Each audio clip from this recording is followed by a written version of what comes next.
사무엘상 15장 24절로 31절까지의 말씀, 우리 다 같이 한 목소리로 합독하겠습니다. 사울이 사무엘에게 이르되 내가 범죄하였나이다. 내가 여호와의 명령과 당신의 말씀을 어긴 것은 내가 백성을 두려워하여 그들의 말을 청종하였음이니이다. 청하오니 지금 내 죄를 사하고 나와 함께 돌아가서 나로 하여금 여호와께 경배하게 하소서 하니, 사무엘이 사울에게 이르되 나는 왕과 함께 돌아가지 아니하리니 이는 왕이 여호와의 말씀을 버렸으므로 여호와께서 왕을 버려 이스라엘 왕이 되지 못하게 하셨음이니이다 하고, 사무엘이 가려고 돌아설 때에 사울이 그의 겉 옷자락을 붙잡음에 찢어진지라.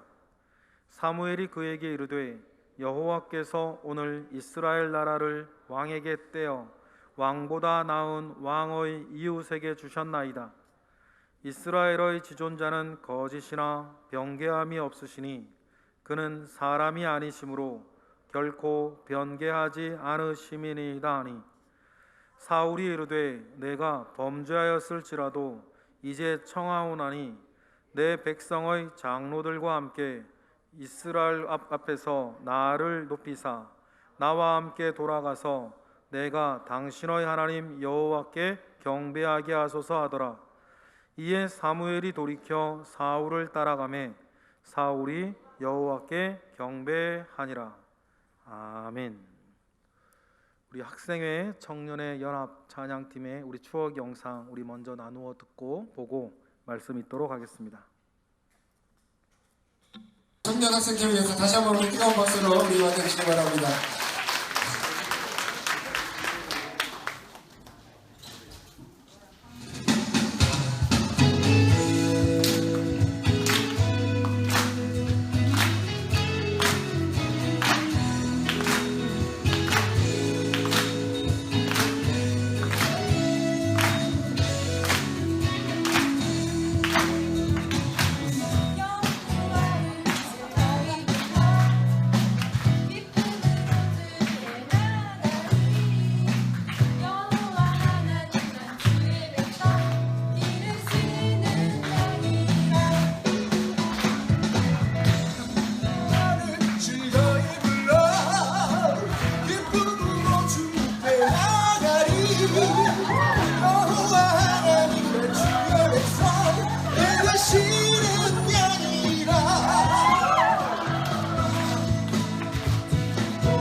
여기서 주님을 찬양하는 기쁨이 우리 맘에 울리네. 여호와 하나님 난 주의 백성 감사함을 고백해. 할렐루야.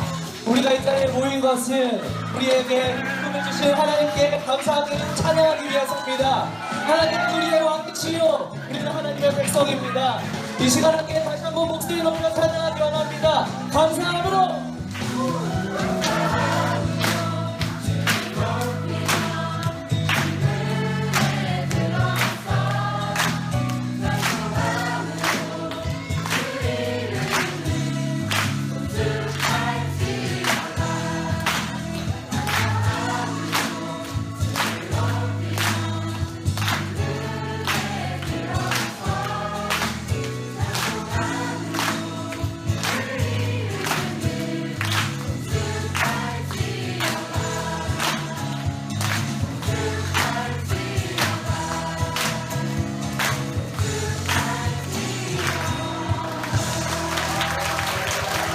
열이 박수로 받아가겠습니다.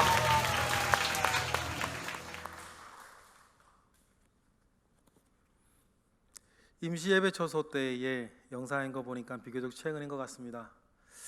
우리 교회의 젊은이들의 입술 가운데에 우리 주님을 찬양하고 송축하고 감사하고 즐거워하는 일들이 끊어지지 아니하기를 우리 주님의 이름으로 축복합니다. 우리의 가장 큰 즐거움과 능력은 우리가 하나님과 함께할 때에 일어나는 일일 줄 믿습니다. 우리가 하나님의 말씀 앞에 앉아서 하나님의 말씀을 읽고 묵상하는 시간은 하나님의 말씀이 우리 가운데 성육신하는 시간입니다. 여러분들이 묵상하고 큐티할 때에 큰 깨달음이나 짠한 감동이 없어도 괜찮습니다. 느낌보다 중요한 것은 우리가 하나님의 말씀 앞에 앉아 있는 그 시간의 영적인 의미를 이해하고 하나님을 만나는 것이 더 중요하기 때문이에요.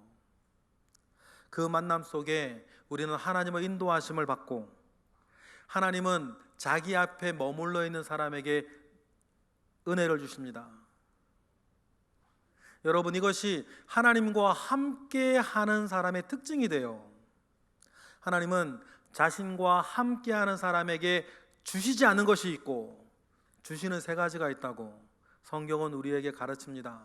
그러면 여러분, 하나님께서 자기와 함께 하는 이에게 주시지 않는 것은 뭐고 주시는 것은 뭘까요? 디모데후서 1장 7절 8절 읽어보겠습니다. 시작. 하나님이 우리에게 주신 것은 두려워하는 마음이 아니요 오직 능력과 사랑과 절제하는 마음이니 그러므로 너는 내가 우리 주 예를 증언함과 또는 주를 위하여 갇힌 자 된 나를 부끄러워하지 말고 오직 하나님의 능력을 따라 복음과 함께 고난이라도 받으라. 하나님과 함께 복음과 함께 고난이라도 받을 수 있는 우리의 각오와 능력은 어디에서 오냐면 하나님이 함께 하실 때 오는데, 하나님과 함께 하는 사람은 크게 두 가지 특징이 있다. 하나님은 그에게 뭐를 주시지 않는다? 두려움을 주시지 않는다. 여러분, 세상에 어떤 일이라 하더라도 여러분을 두려움에 떨고 불안에 떨게 하지 못하게 하기를 바랍니다. 우리가 각오하고 된다는 것이 각오하고 다짐한다고 되는 일은 아니고, 하나님과 함께 할 때에 하나님은 자기와 함께하는 이에게 주시지 않는 마음이 있는데 그게 뭐라고요? 두려워하는 마음. 하나님과 함께하는 사람은 두려워하지 않습니다. 대신에 하나님은 세 가지 은혜를 주시는데 그것이 뭡니까? 능력과 사랑과 절제를 주신다. 여러분, 우리에게는 하나님이 주시는 세 가지 중에 어느 하나도 빠지지 않고 여러분 다 우리에게 있어야 해요. 능력이 있어야 되고 사랑이 있어야 되고 절제가 있어야 되지 않겠습니까? 여러분, 능력이 무엇입니까? 능력은 감당할 수 있는 힘을 능력이라 그래요. 여러분, 문제가 아니지 않습니까? 진짜 문제는 나에게 그것을 감당할 힘이 없다는 게 문제예요. 나에게 감당할 힘이 있으면 여러분 그것이 문제가 안 되는 것 아니겠습니까? 지금 코로나 바이러스가 1년 반 동안 기승을 부리고 있는데, 코로나 바이러스가 우리 가운데 문제가 되는 것은 우리가 그것을 감당할 힘이 없다는 거예요. 여러분, 근데 백신 많이 맞으시잖아요. 백신을 맞고 면역력이 생겨서 우리에게 그것을 감당할 수 있는 힘이 생기면 더 이상 코로나 바이러스는 나와 우리에게 문제가 되지 않는 거 아닙니까? 그리고 중요한 건 무엇이겠어요? 어떤 것이든지 간에 그 문제가 아니고 그 사람이 문제가 아니에요. 정말 문제는 내게 감당할 수 있는 힘이 있느냐는 거예요. 그런데 오늘 말씀 뭐라 그럽니까? 하나님은 자기와 함께하는 자에게 그 감당할 수 있는 힘을 주신다. 여러분, 하나님으로부터 그 능력받아 이기시는 저와 여러분 되시기를 축복합니다. 두 번째, 하나님은 사랑을 주신다. 능력이 감당할 수 있는 힘이라고 한다면 사랑은 무엇일까요? 품을 수 있는 힘이에요. 그 사람도 품을 수 있는 힘, 그 사건도 품을 수 있는 힘. 여러분, 내가 그것까지 품어 사랑할 수 있으면 여러분 더 이상 그 일이 문제가 되지 아니할 줄로 믿습니다. 문제는 뭡니까? 내가 그 일을 못 품겠네. 내가 그 사람을 도무지 못 품겠어요. 우리가 가진 사랑의 한계 때문에 문제가 되는 것 아니겠습니까? 내가 조금 더 사랑해서 이것까지도 사랑해서 품을 수 있으면 그 문제도 여러분 문제가 안 될 줄로 믿습니다. 중세 시대에 한 아버지와 아들이 수도원으로 들어갔어요. 하나님을 위해 살고 싶고 하나님을 바라보며 평생을 살고 싶었던 이 부자는 함께 수도원으로 들어가 배우고 훈련하고 하나님을 위해 삽니다. 그러던 중에 아버지가 돌아가셨고 자식만 남았어요. 그 아들도요, 그동안 해왔던 것처럼 충성스럽게 정말 성실하게 수도원 생활을 하죠. 그래서 수도원 모든 사람들에게도 인정받고 수도원장에게도 인정받아요. 그래서 그에게 특별한 임무가 주어졌는데 수도원과 마을을 오가면서 수도원에 필요한 물건을 사다가 공급하는 일을 맡겨요. 수도원과 마을 사이에는 여관이 하나 있었습니다. 그 여관의 주인집 딸이 임금 부대의 유부남과 불륜에 빠져서 임신을 해버려요. 이 일을 어떡하지 궁리하던 그 사람들은 매일 마을을 자기 앞을 지나가는 이 수도사 한 사람을 생각해내죠. 그래서 그에게 누명을 씌웁니다. 저 수도사가 나를 겁탈했다고, 그래서 내가 임신을 하고 말았다고 누명을 씌우고 말아요. 화가 난 사람들이 길을 지나는 수도사를 붙잡고 붙들어 가지고 때리고 끌고 수도원으로 끌고 가죠. 이게 뭐 하는 짓이냐고 수도원에서 수도사가 이러면 어떡하냐고 막 난리를 칩니다. 사람들이 다 물러가고 사람들이 모였어요. 이 수도사를 수도원에 쫓아내려고 하는데 이 수도사가 제발 쫓아내지는 말라고 애걸을 하는 거예요. 하도 애걸을 해서 수도원장이 결정을 하죠. 네가 이곳에 머물다면 더 이상 수도사로서의 자격과 모든 권리를 파하고 너는 우리와 함께 밥을 먹을 수 없으며 너는 우리와 말을 해서도 안 되고 일평생 수도원에서 화장실 똥만 치우다가 살다가 죽을 거면 여기 있어도 좋다. 그렇게 명령을 내리죠. 그리고 너는 이제부터 마국간에서 소와 돼지와 함께 살아라. 그렇게 말을 하고 수도사가 그 일을 받아들여요. 그래서 수도원에서 나오는 각종 쓰레기들과 화장실의 오물들을 치우며 사람들의 냉대와 욕설과 때로는 폭력을 참아가며 수도원 생활을 그래도 이어갑니다. 그렇게 세월이 흘러서 이 수도사가 병에 걸려요. 열이 나고 기침을 하고 시름시름 죽어가는데 그래도 수도원 명성에 먹칠한 인간이라고 아무도 그를 거들떠보지도 않고 도와주지도 않고 그를 돌아보지 않죠. 그러다가 그 수도사가 자기가 누워 지내던 마국간 한켠에서 죽어요. 그래도 사람이 죽었으니 장례라도 치러주어야겠다 생각했던 그 수도사들이 그 사람이 살던 냄새난 마국간에 들어가서 시신을 수습하기 위해서 염을 합니다. 염을 하기 위해서 옷을 벗기는데 사람들이 깜짝 놀라요. 그 사람이 여자였던 거예요. 그제서야 사람들이 옛날 일을 생각합니다. 이 수도사의 말은 한 번도 들어보지 않고 어떻게 이런 일이 벌어졌는지 한 번의 변론도 들어보지 않고 자기들의 화와 분노에 갇혀서 이 마을 사람들과 여관 주인의 말만 듣고 이 사람을 너무 가혹하게 대했다는 것을 회개하죠.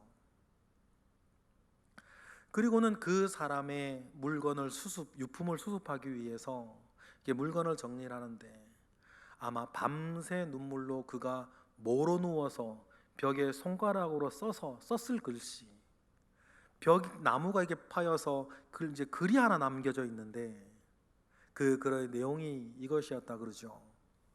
이것까지도 사랑하리라. 이것까지도 사랑하리라. 그 글을 읽고 그 수도원에 참회와 회개 운동이 일어나요. 프랑스에서 했던 이 일은 당시까지는 남자만 수도원에 들어가서 수도사가 될 수 있었는데 이 일을 계기로 수도원이 여성에게 문호를 개방하고 이것이 여러분 수녀의 교제가 됩니다. 여러분, 이 이야기를 우리가 생각하면서 한 가지 우리가 기억할 것이 하나 있어요. 여러분에게 지금 어떤 일들이, 어떤 문제와 어떤 사건 사고가 있는지 모르지만 그것이 우리에게 지금 여러분의 문제가 되고 있다면 우리에게 필요한 것은, 가장 본질적으로 필요한 것은 내게 사랑이 더 필요하다는 거예요. 그래서 내가 이것까지도 사랑할 수 있고 이 사람까지도 내가 사랑할 수 있으면 분명해지는 한 가지는 무엇입니까? 그것이 더 이상 나에게 문제가 되진 않는다는 거예요. 그러나 여러분, 그 사랑을 누가 주십니까? 내게 있는 것이었으면 이미 갖다 썼고, 그 사랑은 내게 없으니 그것까지도 사랑할 수 있는, 우리로 하여금 더욱 사랑하게 하는 이는 하나님이 주시는 것이다. 그래서 우리가 하나님으로부터 능력받아 감당할 수 있게 되고 하나님으로부터 사랑받아 품을 수 있으면 분명해지는 한 가지는 더 이상 그것이 나에게 문제가 되지 않을 것이다. 그러면 여러분, 우리에게 필요한 것이 뭡니까? 능력과 사랑이에요. 그리고 우리에게 필요한 게 뭡니까? 세 번째, 절제하는 마음입니다. 그래서 여러분, 할 수 있는데 하지 않게 하시는 하나님. 그래서 여러분, 하고 싶지 않은데 나로 하여금 하게 하시는 하나님. 왜 여러분, 우리가 이렇게 살 수 있는 건 뭐예요? 하나님께서 우리에게 그 일보다 더 소중한 것을 생각나게 하시기 때문이에요. 여러분, 기억하시죠? 여러분, 우리가 지금 나에게 들이닥친 이 일보다 더 소중한 것을 생각해낼 수 있는 사람은 자기를 절제할 수 있습니다. 더 이상 소중한 거 생각나지 않으니까 여러분, 우리가 막 하는 거 아니겠어요? 그러면 여러분, 하나님이 우리에게 주시는 세 가지 능력과 사랑과 절제는 아주 근원적인 저 밑바닥에서부터 우리를 살리고 우리를 이기게 하고 우리를 승리하게 하는 하나님이 주시는 본질적인 은혜라는 것을 꼭 기억하시기를 원해요. 그러면 여러분, 우리가 하나님과 함께 할 수 있는 가장 확실하고 가장 강력한 방법이 뭡니까? 다른 게 아니고 이미 하나님께서 우리에게 주신 그거, 하나님의 말씀 앞에 머무는 거예요. 하나님의 말씀 앞에 나아가 앉아 하나님의 말씀의 교훈과 책망과 바르게 함과 의로 교육함을 매일매일 내 속에 채워서 그 하루를 살아갈 때에 어떤 일이 있거나 어떤 일이 없거나 그 말씀 붙잡고 살겠다라고 하는 그 믿음의 고백이 우리 가운데 있을 때에 하나님은 그와 함께 하시고 그 말씀을 통해서 능력과 사랑과 절제를 주시니 그 세 가지 은혜 가운데에 우리로 하여금 살게 하시고 이기게 하신다. 여러분, 그 은혜와 능력을 누리는 저와 우리 모두 되시기를 바랍니다. 우리는 지난주에 하나님과 함께하는 사람의 대표로 다윗을 살펴봤어요. 그의 불우한 어린 시절, 그의 힘들고 외로운 인생을 생각해 봅니다. 그런데 여러분, 그 어려운 지경 가운데에서도 다윗이 살 수 있었고 다윗이 이길 수 있었던 것은 하나님이 그와 함께 하셨기 때문이에요. 하나님이 감당할 수 있는 힘을 주셨고 하나님께서 그 사람도 품을 수 있는 사랑 주셨고 자기 이익과 자기의 분노와 상처를 따라 행했으면 얼마든지 할 수 있었던 일이었음에도 불구하고 그로 하여금 절제하게 하셨어요. 그래서 할 수 있지만 안 하게 하셨고 하기 싫지만 하게 하시면서 우리가 알고 있는 다윗으로 만들어 가신 것 아닙니까? 다윗뿐이겠습니까? 성경에는 하나님과 함께하여 승리하고 복을 누리고 형통하여서 영생으로 돌아간 허다한 증인들이 있습니다. 요셉을 보십시다. 요셉은 성경에서 참 억울하고 힘든 상황 가운데에 빠진 사람이었어요. 그러나 그때마다 성경이 우리에게 밝혀주는 것이 있습니다. 하나님이 그와 함께 하셨다. 요셉은 겨우겨우 죽음을 면하고 형들에게 이신매매 당해서 애굽으로 팔려갑니다. 여러분, 이때 요셉에게 필요한 게 뭘까요? 감당할 수 있는 힘이에요. 이런 상황도 품을 수 있는 사랑 아닙니까? 자기의 분노와 상처를 다스릴 수 있는 절제예요. 이 세 가지가 있어야 요셉은 살아남을 수 있고 요셉은 승리할 수 있는 것 아닙니까? 그런데 이 능력과 사랑과 절제가 요셉에게 어떻게 주어집니까? 역시 하나님과 함께하는 것밖에 없습니다. 감사한 건 뭡니까? 그때마다 때를 따라 돕는 은혜 가운데에 하나님께서 요셉에게 함께해 주셨다는 거예요. 창세기 39장 2절 3절 읽어보겠습니다. 시작. 여호와께서 요셉과 함께 하심으로 그가 형통한 자가 되어 그의 주인 애굽 사람의 집에 있으니 그의 주인이 여호와께서 그와 함께 하심을 보고 또 여호와께서 그의 범사에 형통하게 하심을 보았더라. 여러분, 그래서 요셉은 모든 것을 이겨낼 수 있었습니다. 하나님이 함께하고 있다는 것을 이방인 보디발 장군도 느낄 수 있을 정도였어요. 요셉의 생애에서 가장 뚜렷한 특징은 늘 하나님과 함께하고 있었다는 거예요. 이후에 요셉이 또다시 억울한 누명을 쓰고 감옥에 갇히지 않습니까? 그러나 요셉에게는 상황보다 중요한 게 있었어요. 뭡니까? 그 안에서도 내가 하나님과 함께하는 것이었어요. 창세기 39장 21절에 어떻게 됩니까? 여호와께서 요셉과 함께 하시고 그에게 인자를 더하사 간수장에게 은혜를 받게 하심에 간수장이 옥중 죄수를 다 요셉의 손에 맡김으로 그 재반 사물을 요셉이 처리하고 간수장은 그의 손에 맡긴 것을 무엇이든지 살펴보지 아니하였으니 이는 여호와께서 요셉과 함께 하심이라. 여호와께서 그를 범사에 형통하게 하셨더라. 할렐루야. 여러분, 이러한 은혜와 축복이 저와 여러분에게 있기를 바랍니다. 중요한 것은 무엇입니까? 형통을 바라보기 전에 내가 먼저 뭐 하는 것? 하나님과 함께 하는 것이에요. 여러분, 그 일 속에서 하나님과 함께 하세요. 여러분, 그곳에서 하나님과 함께 하십시오. 하나님과 함께 하면 됩니다. 그럼 하나님께서 감당할 수 있는 힘을 주세요. 그 힘으로 사실 여러분 오늘까지 살아오시지 않았습니까? 지금까지 오시면서 얼마나 탈도 많고 일도 많았습니까? 그런데 오늘까지 하나님께서는 우리로 하여금 품을 수 있게 하셨어요. 그러니 오늘 여러분들이 여기 살아남아 있지 않습니까? 그리고 하나님께서는 우리에게 절제할 수 있는 마음도 주셨어요. 그래서 소중한 것들이 힘들었어도 완전히 망가지지 아니하고 우리 가운데 유지될 수 있었던 것은 사실 하나님께서 때를 따라 돕는 은혜 가운데에 우리로 하여금 할 수 있는데 안 하게 하셨고 정말 하기 싫은데 계속해서 하게 하셨지 않습니까? 그러니 우리의 삶을 하나님이 지켜주신 것입니다. 그러니 여러분, 누구라도 우리에게 먼저 있어야 되는 것은 뭐예요? 그분이 신앙인이 맞다면 그 안에서도 하나님과 함께 하시는 거예요. 이것을 건너뛴 신앙생활은 없습니다. 하나님과 함께 하지 못하는 신앙생활은 없어요. 그것을 만약에 겉으로라도 하고 있으면 자기 욕망만 이글거리는 종교생활을 하는 거죠. 예수님 때의 바리새인들은 누구보다도 종교적이었는데 그 안에서 하나님과 함께 하지는 못했어요. 그러니 냉혹한 종교인이 되어서 하나님의 모든 것들을 망가뜨리고 있지 않았습니까? 엘리 제사장의 두 아들은 제사장이었습니다. 그들의 일이 하나님에 관련된 것이었어요. 그러나 성경이 이렇게 말하죠. 그들은 하나님을 알지 못했고 그들은 하나님과 함께 하지 못했어요. 그러니 제사장의 직분 위에 서서 각종 악행을 입삼고 성경은 그들을 뭐라고 불러요? 행악자라고 불렀어요.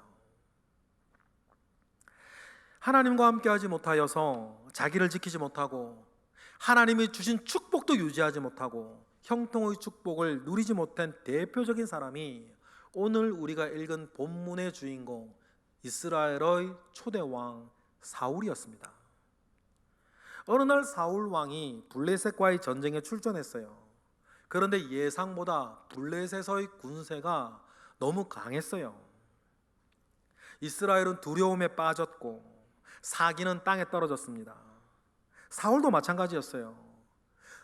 빨리 더 흐트러지기 전에 전쟁을 치러야 되는데 사무엘의 도착이 늦어지는 거예요. 사울이 다급해졌습니다. 어떻게 감당해야 될지 몰랐어요. 그에게는 감당할 수 있는 능력도 없었고 품을 수 있는 사랑도 없었고 자기를 다스릴 절제도 없었어요. 그래서 다급해진 이 힘도 없고 절제도 없고 사랑도 없던 사울이 어떻게 합니까? 다급해가지고 다음의 일을 하죠. 사무엘상 13장 5절부터 9절, 기다리지 못하고 이런 일을 했어요. 읽어보겠습니다. 시작. 블레셋 사람들이 이스라엘과 싸우려고 모였는데 병거가 3만이요 마병이 6천 명이요 백성은 해변의 모래같이 많더라. 그들이 올라와 벳 아웬 동쪽 믹마스에 진침해 사울은 아직 길갈에 있고 그를 따른 모든 백성은 떨더라. 사울은 사무엘이 정한 기한대로 이레 동안을 기다렸으나 사무엘이 길갈로 오지 아니하매 백성이 사울에게서 흩어지는지라. 사울이 이르되 번제와 화목 제물을 이리로 가져오라 하여 번제를 드렸더니 블레셋의 기세에 눌린 이스라엘을 보면서 사울이 평정심을 잃어버립니다. 사실 그가 작은 집안 사람이요 작은 집안 사람임에도 왕이 된 것은 하나님께서 올려주신 것이었습니다. 그러면 여러분 분명한 건 뭐예요? 나를 여기 올려주신 이가 하나님이시면 이 자리를 지키게 하는 것도 하나님이신 걸 믿어야지. 하나님과 함께 한다면 그 사실을 믿었을 텐데 사울은 왕 위에 올라 있을 때 하나님과 함께 하지 못했어요. 그러니 하나님을 향한 그의 믿음은 이런 급박한 상황 가운데에 아무런 도움이 되지 않았습니다. 그는 겉으로는 신앙인이었으나 하나님을 믿지 못하는 사람이었어요. 그는 하나님보다는 사람과 주변 상황에 더 영향을 많이 받는 사람이었습니다. 그러니 그가 하나님께 드린 번제는 겉으로는 예배인데 실질적으로는 흐트러지는 이스라엘 사람들의 민심을 잡기 위한 정치 행동이었어요. 여러분, 우리는 얼마든지 그런 함정에 빠질 수 있습니다. 겉으로는 종교활동인데 실제적으로는 정치활동이거나 심리활동이거나 사회활동일 경우가 있죠. 그렇게 변질될 때가 있어요. 무엇보다도 하나님과 함께하지 못하고 있으면 껍데기만일 거 아닙니까? 지금 이 순간도 마찬가지. 우리가 하나님께 예배하고 있는데 분명한 건 뭐예요? 성경에 말한 것처럼 이 시간에도 내가 지금 하나님과 함께하지 못하고 계신 분은 성전 뜰만 밟고 가는 거고, 찬양하고 기도하고 말씀 나눌 때에 하나님의 음성을 듣고 하나님과 함께하는 사람은 정말 지성소에까지 나아가 하나님을 만나고 하나님과 교제하는 진짜 예배를 드리는 사람도 있죠. 같은 장소, 같은 시간, 똑같은 일을 하는데 어떤 이에게는 이것이 예배고 어떤 이에게는 자기 체면치레 하는 거예요. 겉으로는 똑같은데 중심을 보시는 하나님은 모든 걸 각자의 것을 다르게 보신다. 그러면 여러분 생각해 보십시다. 내가 지금 예배하고 있는가? 하늘의 하나님을 향하여서 정말 내가 예배하고 있는가? 아니면 성전 뜰만 밟고 앉아가지고 딴 거 하고 있나 지금 나는? 저는 모르겠는데 하나님과 여러분은 아실 거예요. 내 지금 뭐 하고 있지? 우리 하나님 아버지 온전히 고백하십시다. 이 시간 이 자리에서부터 우리는 하나님과 함께하고 싶다. 살아계신 하나님과 함께하여서 예배하고 싶고 공예배의 성공자 되어서 나의 일상 가운데에서도 하나님과 함께하여서 능력과 사랑과 절제 가운데에 나의 소중한 것들을 지켜가고 우리가 승리하는 삶을 살기를 주님의 이름으로 축복합니다.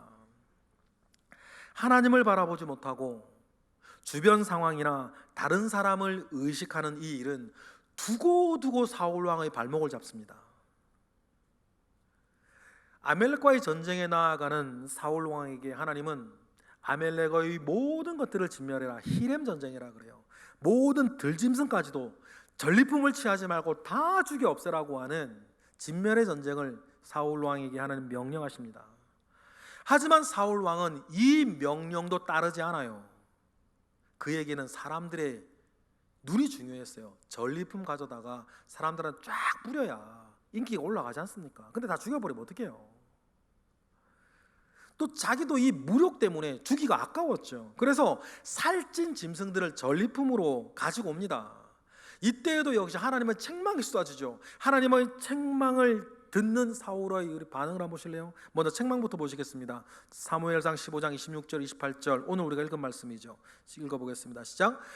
사무엘이 사울에게 이르되 나는 왕과 함께 돌아가지 아니하리니 이는 왕이 여호와의 말씀을 버렸으므로 여호와께서 왕을 버려 이스라엘 왕이 되지 못하게 하셨음이니이다 하고 사무엘이 가려고 돌아설 때에 사울이 그의 겉옷자락을 붙잡음에 찢어진지라. 사무엘이 그에게 이르되 여호와께서 오늘 이스라엘 나라를 왕에게 떼어 왕보다 나은 왕의 이웃에게 주셨나이다라고 사울 보고 너 이제 망했다라고 하는 하나님의 진노가 여러분 사울 왕에게 쏟아집니다. 사울은 하나님께 버려졌고 더 이상 이스라엘의 왕이 되지 못할 것이며 이제 다른 나라 사람에게 이 나라를 줄 것이라고 엄청난 책망을 받습니다. 그러면 여러분 이 책망을 들은 사울 왕은 어떻게 해야 됩니까? 하나님께 더 나아가고 회개하고 그를 붙잡고 용서를 구해야죠. 죽을 병에 걸린 히스기야도 15년이나 태양을 뒤로 돌려서라도 증표를 주어서 죽을 사람도 15년의 생명을 연장해 주시는 분이 하나님 아니십니까? 그러면 하나님께서 이런 책망을 하시면 하나님을 붙잡고 살려달라고 도와달라고 나를 용서해달라고 매달리는 것이 하나님의 사람이지. 그런데 사울왕은 이 절체절명의 순간에도 하나님보다 사람의 눈들을 의식해요. 자기의 체면을 더 중요하게 생각합니다. 그래서 사울왕이 어떻게 합니까? 30절 읽어볼까요? 시작. 사울이 이르되 내가 범죄하였을지라도 이제 청하옵나니 내 백성의 장로들 앞과 이스라엘 앞에서 나를 높이사 나와 함께 돌아가서 내가 당신의 하나님 여호와께 경배하게 하소서 하더라.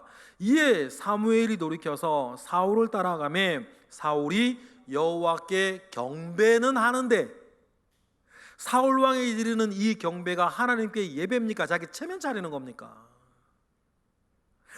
자기 회개는 없어요. 내가 범죄하였을지라도 장로들과 이스라엘 백성 앞에서 나를 높여주셔야 되지 않겠습니까? 그 얘기하고 앉았는 거예요.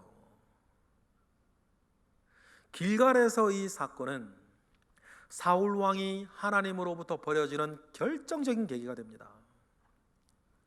사울은 여호와 종교라고 있는 외형의 틀은 갖추고 있었지만 그 생명이라고 할 수 있는 하나님과 함께하는 그것은 신앙은 전혀 없었어요.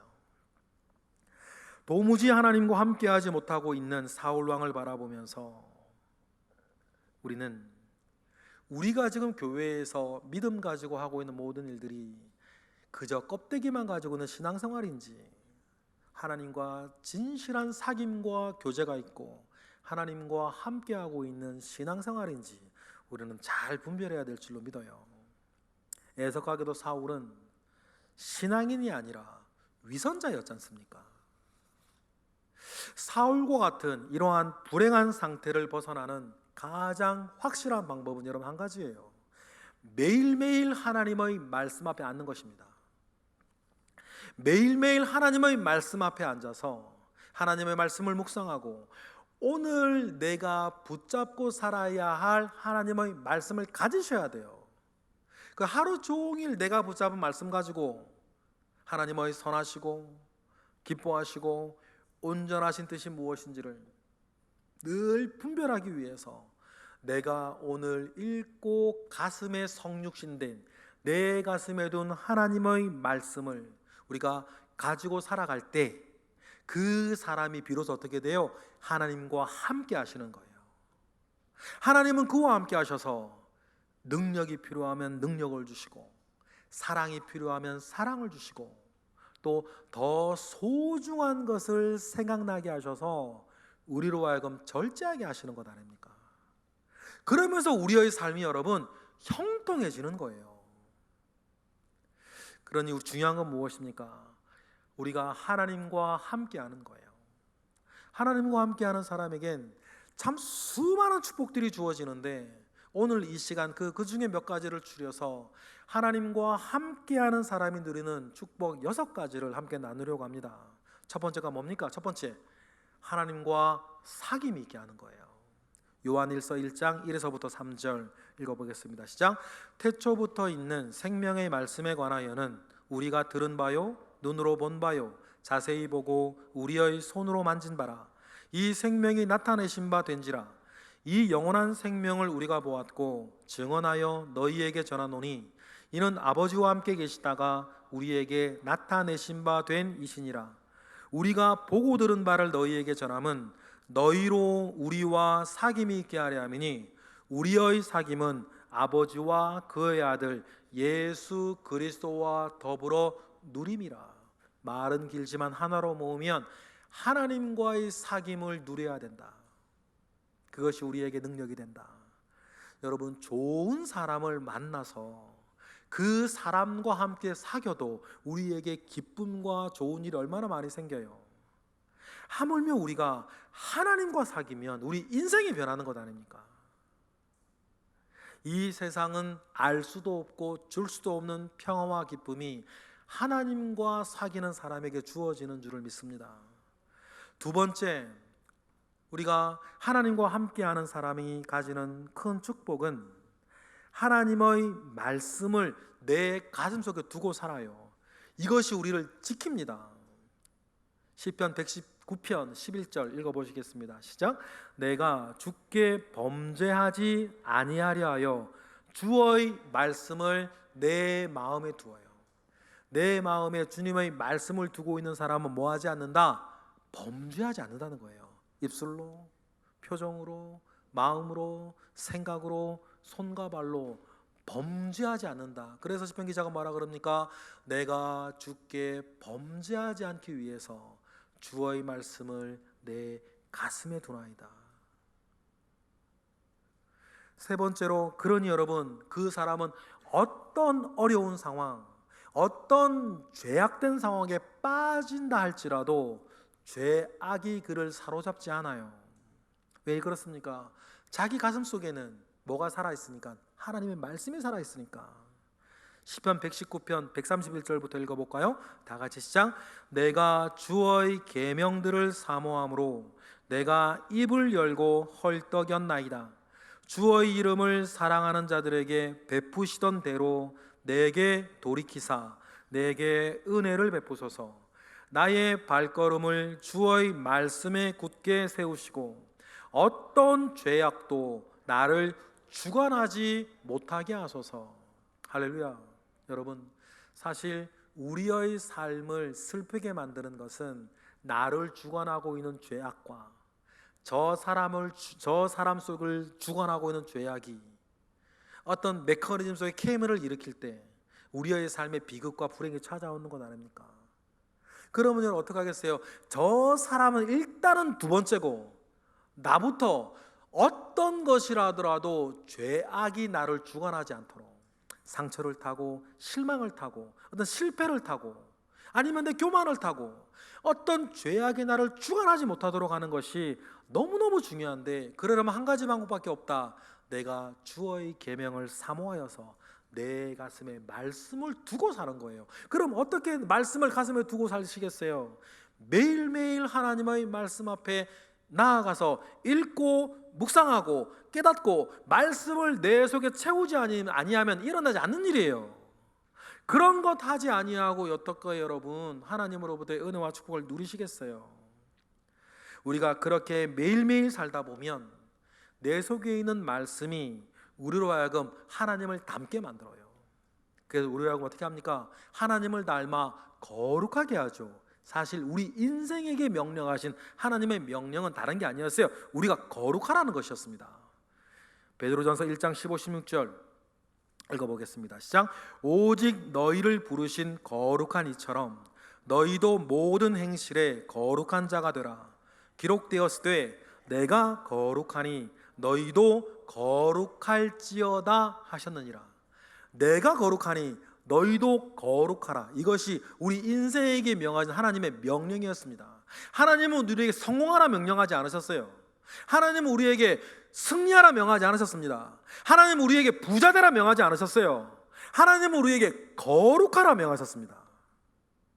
다른 것들은 우리가 살면서 얻어지는 옵션들이고, 정말 중요한 나를 향한 하나님의 명령은 내가 거룩하니 너희도 거룩하라. 여러분, 이것이 우리에게 명하신 하나님의 명령인데, 하나님의 말씀이 우리에게 그 길을 인도해 간다는 사실들을 그렇게 알려주고 계십니다. 그래서 우리가 그런 하나님의 명령에 순종하며 하나님의 말씀 가운데 살아갈 때에 우리는 점점 자랍니다. 점점 자라죠. 어디에게까지? 누구처럼 될 때까지 자라는 거예요? 에베소서 4장 13절 읽어보겠습니다. 시작. 우리가 다 하나님의 아들을 믿는 것과 아는 일에 하나가 되어 온전한 사람을 이루어 그리스도의 장성한 분량이 충만한 데까지 이르리니 오직 사랑 안에서 참된 것을 하여 범사에 그에게까지 자랄지라. 그는 머리니 곧 그리스도라. 그래서 우리가 그렇게 거룩함 가운데 자라나가는데 우리가 누구까지 자라나가는 것이에요? 예수님의 수준까지 자라나는 것이 하나님께서 우리에게 명령하신 것이고 부탁하신 것이다. 그래서 우리가 예수 그리스도에게까지 자라나면 우리에게 자연히 풍기는 아우라가 있는데, 그것이 뭐다? 예수 그리스도의 아우라. 성경의 표현으로 하면 그리스도의 향기가 될 거다.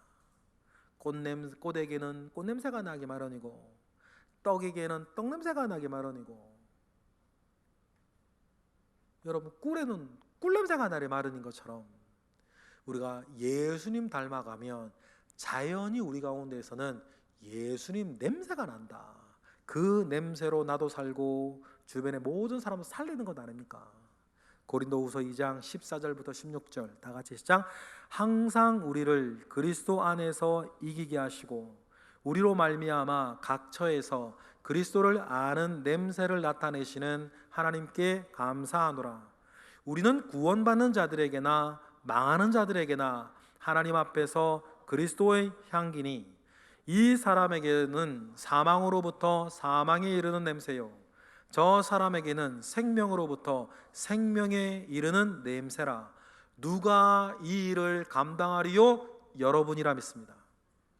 어디에서 누구와 무엇을 하든 예수 그리스도의 향기가 나서 나와 함께 말하는 사람은 마치 예수님과 함께 말하는 것처럼 되고, 나와 함께 일하는 사람은 마치 예수님의 섬김을 받는 것 같이 되고, 내가 사는 그것으로 말미암아 나와 함께하는 모든 사람들은 하나님께서 주시는 복을 누리게 되는 것. 이것이 뭡니까? 너는 복의 근원이 되라. 여러분, 우리가 일상을 살면서 그 월급 몇 푼 받으려고 그 고생하며 사신다고 생각하면 인생이 얼마나 비굴합니까? 그런데 그것이 아니고 하나님께서는 나에게 그 사람들을 예수의 사랑으로 섬기라고 그 일을 주셨고 그곳에 보내셨고, 하나님은 나에게 그것을 기대하신다. 그러면 여러분, 그 일들을 우리가 잘 이루어지려면 하나님께서 우리에게 함께 하실 때 주어지는 세 가지 능력과 감당할 수 있는 힘, 사랑과 품을 수 있는 힘, 절제와 나를 통제할 수 있는 힘, 그것을 가지고 우리가 하나님의 말씀의 지도 속에 깨달음을 얻고 하나님의 성령 인도하시고 그렇게 살아갈 때에 우리를 부르신 그것처럼 너는 복이 되고 너는 복의 근원이 되어서 네가 서 있는 그곳에서 그 일하면서 그리스도를 아는 냄새, 그리스도의 향기가 되어서 살아갈 것이다. 이 일을 누가 감당하리요? 바로 하나님의 말씀을 가슴에 담고 살아가는 저와 여러분들이 할 수 있다. 그 말씀을 하나님은 우리에게 하시는 것입니다. 이 모든 그 출발이 여러분 뭡니까? 말 그대로 매일매일 하나님의 말씀 앞에 앉는 거예요. 말씀을 읽으시는 겁니다. 말씀을 묵상하시는 거예요. 그 말씀을 가슴에 담으시는 거예요. 그리고 그날 받은 하나님의 말씀 가지고 이 말씀을 어떻게 이루며 살까 하루 종일 붙잡고 사시는 거예요. 어떤 일이 생기든 어떤 일이 안 생기든 내가 그날 깨달은 말씀 가지고 그 말씀에 도전하는 것이죠. 그런 삶들이 하루하루 쌓여서 여러분 우리가 그리스도의 향기를 나타내는 사람으로 이 사회에 알알이 박혀 있을 때에 우리나라가 변할 줄로 믿습니다. 언제 하나님께서 우리 보고 대한민국 구해라 그랬습니까? 하나님께서 나 보내신 그곳에서 내가 하나님의 사람으로 살아갈 때 알알이 박혀있는 이 땅의 모든 그리스도의 삶을 통해서 하나님은 대한민국도 구원하시고 우리나라로 구원하실 줄 믿습니다. 중요한 것은 모든 것의 출발 하나님의 말씀 앞에 아무리 바쁘고 힘들어도 때로는 귀찮아도 머물러 앉아서 말씀을 읽고 묵상하는 것이 그 모든 일의 출발인 것을 기억하시고 말씀으로 돌아가고 말씀 가운데 나와 앉는 저와 여러분 되시기를 주님의 이름으로 축복합니다. 기도하겠습니다. 할렐루야. 하나님 감사합니다. 주님께서 오늘 우리에게 주신 은혜 있으니 이 은혜를 붙잡고 우리의 삶을 바꾸게 하시고 나의 중심을 바꾸게 하시고 놀라운 하나님의 사람으로 살고 승리하는 귀한 주의 자녀 되게 하옵소서. 예수 그리스도 이름으로 기도드렸나이다. 아멘.